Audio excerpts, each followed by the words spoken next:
Неше жылы ата-анамнан естідім. Кішкентай ауылда тұрғаннан маған үлкен білім алу үшін үлкен мектеп керек болу. I+ туралы маған да ата-анам айтты.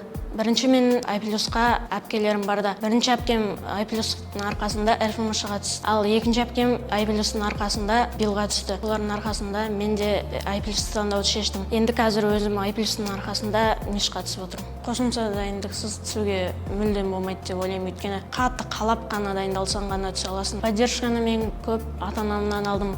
Олар маған до конца сенді, мен олардың үмітін ақтай алдым деп ойлаймын.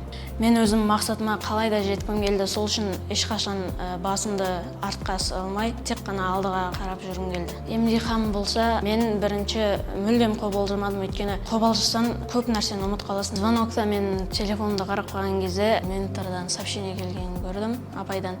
Содан өте қатты қуанып, апайыма да айттым, кейін ата-анама хабарластым.